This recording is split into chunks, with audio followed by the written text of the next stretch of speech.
Assalamualaikum warahmatullahi wabarakatuh. Selamat malam, berjumpa lagi dengan Ki Kampak di acara stand up komedi tunggal. Harum mewangi sepanjang hari, pusing, pusing, pusing, pusing, pusing, pusing, pusing, pusing. Ki Kampak rek mere judul geus boga salaki tapi cunihin. Loba anu kitu Ki. Oh, nggak jadi zaman aya nama. Geus boga salaki tapi kalakuan cunihin, cuntal centil, gual geol, gutak gitek ke unggal aya lalaki teh. Tanu kitu teh teu meunang. Kudu bisa ngajaga marwah. Naon marwah teh Ki? Jaga image.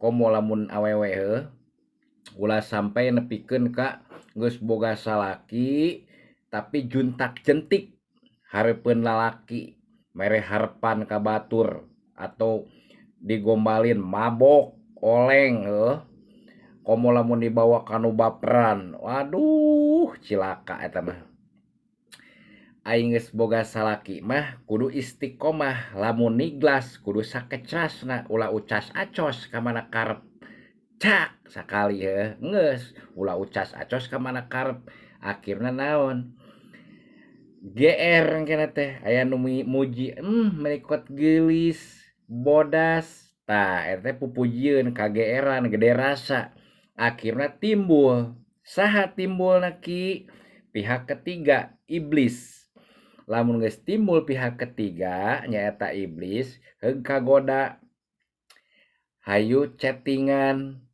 misalkeun teh dina Facebook atanapi dina WA nya status nggak bisa tidur nih gerah banget aya nu komen itu ieu nah didinya ngundang harepan naon Ki lalaki akhirna lamun karayu bisa-bisa terjadi nu kalaritu teh mentak hindari kalakuan cunihin baperan pupujieun gumelis kudu fokus di nurel fokus ulah sampai nepikeun ka ngagejlug bener teu